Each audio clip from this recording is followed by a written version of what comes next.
Now at 5, how some area parents can save money on their back-to-school shopping this weekend. Plus, we're going to meet a Joplin woman fighting to keep her home from being demolished. And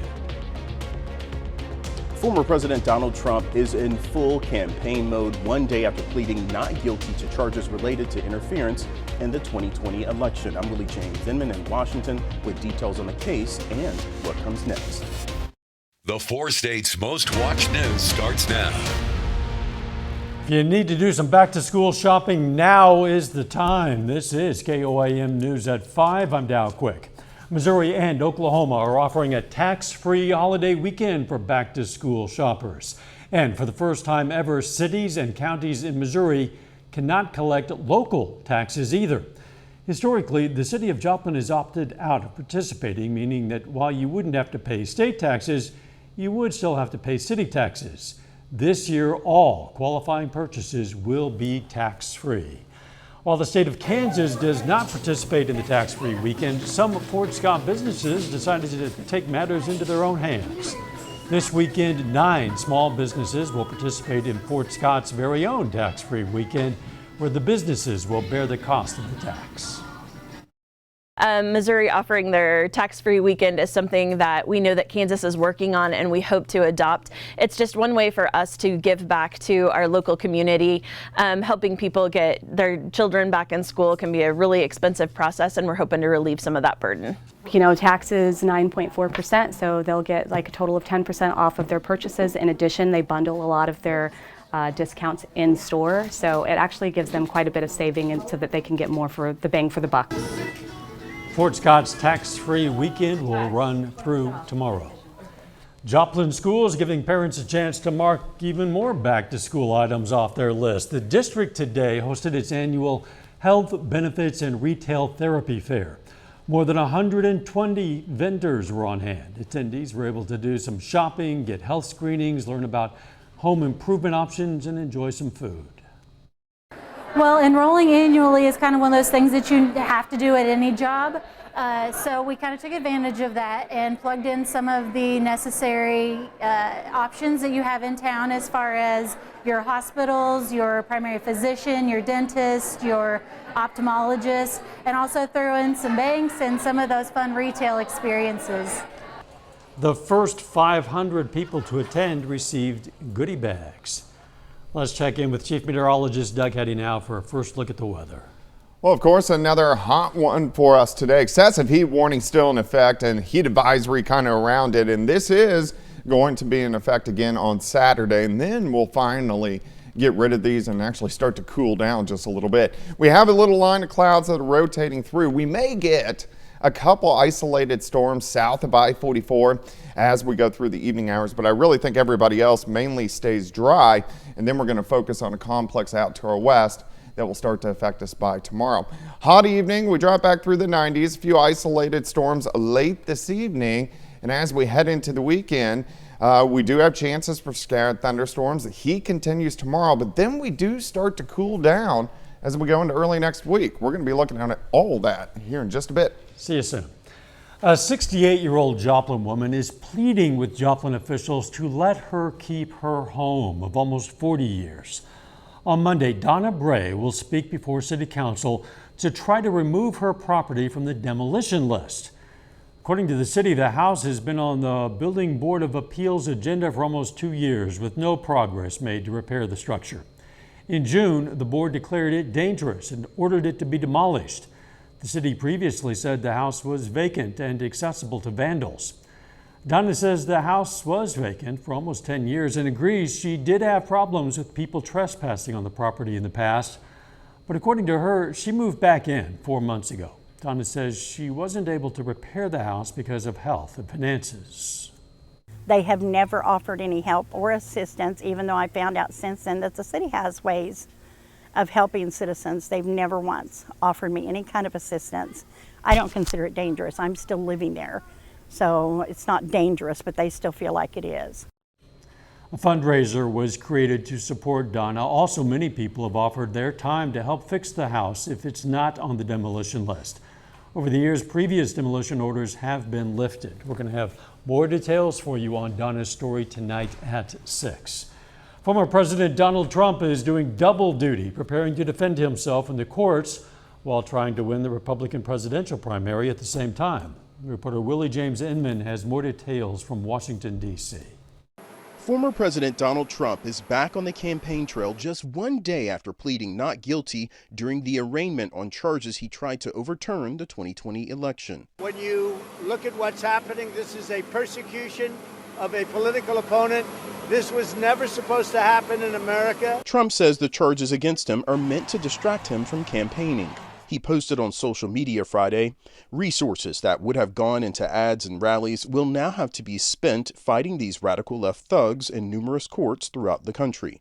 The cases have done little to slow down Trump's momentum with Republican voters. He continues to gain ground against his GOP primary rivals. Well, I think it's politically motivated, absolutely. Campaigning in Iowa, Governor Ron DeSantis, Trump's closest opponent, attacked the government and not the former president. The question is, what are we going to do about it? We need to end the weaponization. We're going to hold DOJ, FBI, IRS, all these agencies accountable. 76% of likely Republican voters in a recent CBS News poll say the indictments are politically motivated. Trump posted this week, "I need one more indictment to ensure my election." Willie James Inman, CBS News, Washington. That one more could be coming from Atlanta, where the Fulton County District Attorney appears to be on the verge of securing an indictment for Trump's attempts to overturn the election in the state of Georgia. A bipartisan group of lawmakers toured the still blood-stained halls of Marjorie Stoneman Douglas High School in Parkland, Florida today. The congressional delegation got a first-hand look at the site of the 2018 shooting that killed 14 students and 3 staff members. Afterward, there was a reenactment of the shooting, which is part of a civil lawsuit filed by the victims' families against former Sheriff's Deputy Scott Peterson and the Broward Sheriff's Office. Still ahead, the latest jobs reports. The economy is adding jobs, but not as many as expected. I'm Bradley Blackburn with what the new numbers mean for inflation and the risk of a recession. And next in Health Watch, how the recent heat waves are impacting runners. Topping today's Health Watch, newly identified biomarkers could help doctors avoid unnecessary chemotherapy for some ovarian cancer patients. Researchers at Mount Sinai have identified a protein signature that may predict which patients have a specific cancer that never responds to chemo. Roughly a third of ovarian cancer patients have that type, but there has never been a way to identify it before receiving treatment. The number of girls diagnosed with early puberty increased significantly during the pandemic. A new study published in the Journal of the Endocrine Society tracked girls in Italy and found factors like too much screen time and reduced physical activity might be to blame. Obesity is a known contributor to early puberty, and girls diagnosed did tend to have higher body mass index scores. Powerful heat waves Americans have been experiencing this summer are hitting one group particularly hard. That would be runners. Reporter Michael George spoke with running coaches about how the sport's adapting to record-breaking temperatures and the possibility this could be the new normal. Running coach Kai Eng says doing what he loves when temperatures are hitting the 90s or even hundreds isn't easy. It is suffocating. It is very uncomfortable. But it's not just uncomfortable. Running can also be dangerous in the midst of one of the hottest summers on record. As CBS News medical contributor Dr. Celine Gounder explains. The issue is when it's really hot but also humid. It makes it that much harder for the body to cool off. Some runners are changing how they run to adapt as heat waves like this become more common. Eng is telling his clients to avoid the sun if they can. So that means running early in the morning, running late in the evening, running in the shade, or running indoors. Marathon runners are being advised to acclimatize their bodies to the heat. That means exercising in higher temperatures 10 to 14 days ahead of a race, so the body adjusts. Eng also suggests runners wear lighter clothing and slow down their pace. If you find yourself breathing hard, that's a very clear sign that you must slow down. Warning signs for heat stroke include dizziness, headache, and confusion. In this heat, it's more important than ever to stay hydrated. Making sure that you run with some kind of water or sports drink so that you are hydrating along the way. By the time you're thirsty, you're already dehydrated. You can't outrun the heat, but you can be prepared for it. Michael George, CBS News, New York. Doctors also suggest you bring a phone with you when you run so you can call for help if you start experiencing heat stroke. And that is a look at today's health news. A little bit later, what a new report shows about the impact of climate change on our oceans. Plus, the extreme heat sticks around at least one more day. Also, some thunderstorm chances. We're going to look at that coming up.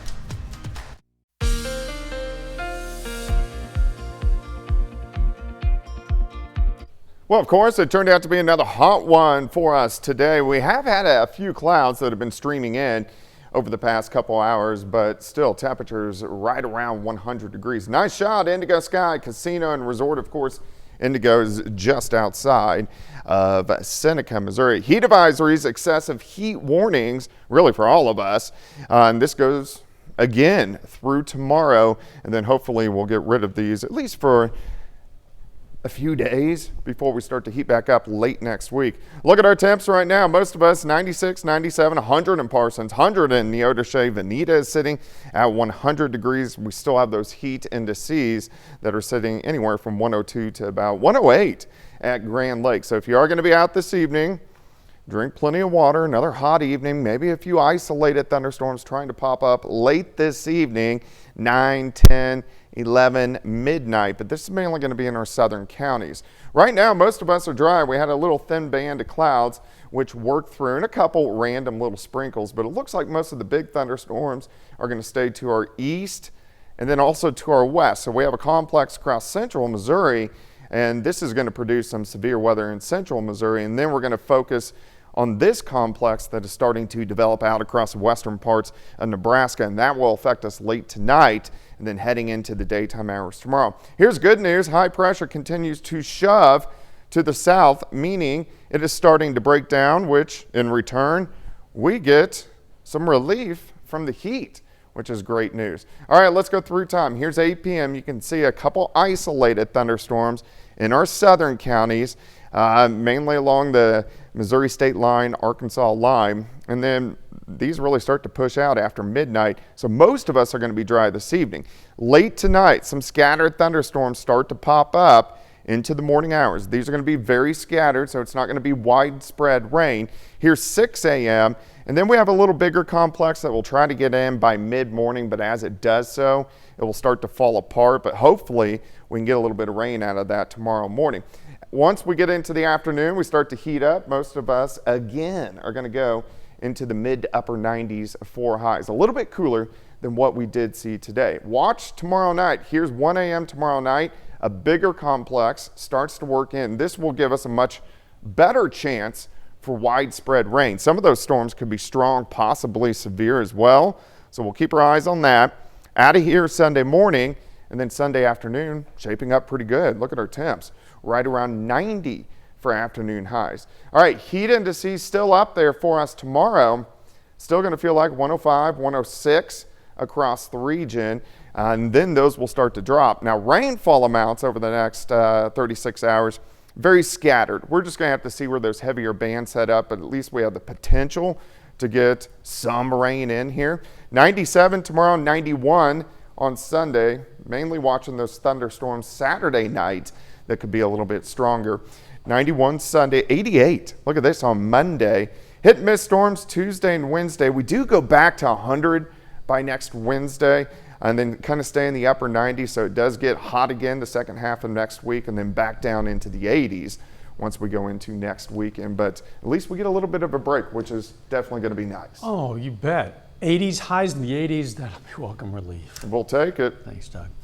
The oceans have hit their hottest ever recorded temperature. The large bodies of water are soaking up the warmth from climate change. That's according to the European Union's Copernicus Monitoring Service. The average daily global sea surface temperature beat the previous record when it reached 70 degrees. That's average, which is far above the normal average for this time of year. Coming up, what the latest jobs report shows about the state of our economy. Topping today's Consumer Watch, some hot and cold news in the latest jobs report this summer. The economy added fewer workers than expected, but hiring still continues its steady march against inflation pressures. Unemployment also dipped toward a record low. Bradley Blackburn reports. San Francisco transplant Bobby Lawler says he saw a lot of job openings during his nearly 3-month search, but he was looking for the right fit. The people I was working with, the team, the environment, the culture was all very important to me. Lawler accepted an accounting manager position with Bullpen Capital, joining the ranks of a still robust labor market. The economy added 187,000 jobs in July, just shy of expectations, while revised numbers show hiring was weaker in June and May. The unemployment rate dipped to 3.5%, near a record low. Mark Hamrick is a senior economic analyst with Bankrate. The job market is seeing some cooling, but it's anything but cold. Average hourly wages also increased 4.4% over the past 12 months, which could raise eyebrows at the Federal Reserve. While that is not seen as a tremendous or very significant contributor to inflation, it's well above the Federal Reserve's 2% inflation target. Despite those wage bumps, a CBS News poll conducted last week found the majority of working Americans say their pay is not keeping pace with rising prices. Feelings are important, but they don't really indicate what's happening in the real economy.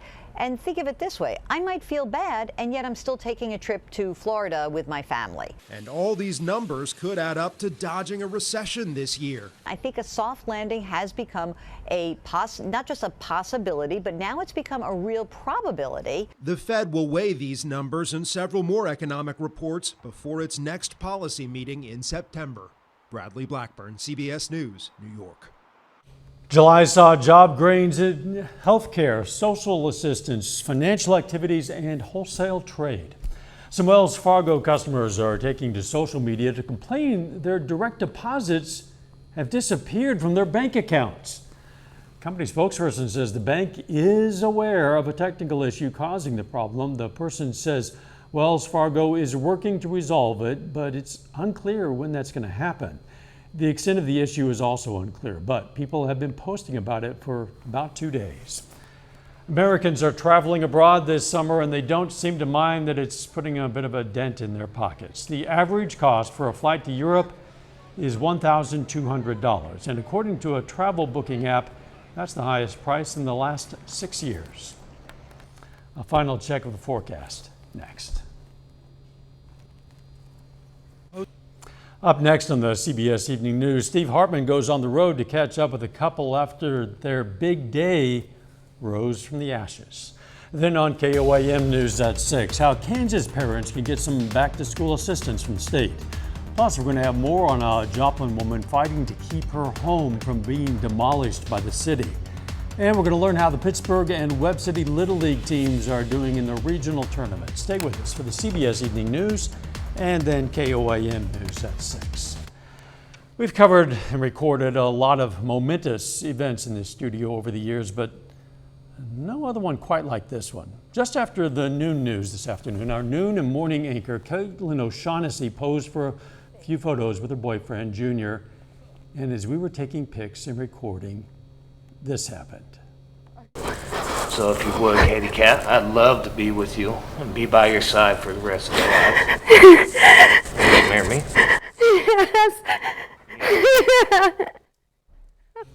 Yes, she said yes. By the way, this was Caitlin's first week as our new morning and noon anchor. Feels like a perfect ending to a week of new beginnings. Congratulations to both. Now, I was in the studio, so I got to be the first one to shake a hand and give a hug to that young couple. Yeah, I missed it. I wasn't here yet. Well, you just experienced it now by video. Yeah, pretty cool. Yes, indeed. All right, weather-wise, a few hit-and-miss storms for us as we go through the overnight hours tonight, especially late through tomorrow morning. Tomorrow afternoon looks okay, but a big band of storms tomorrow night.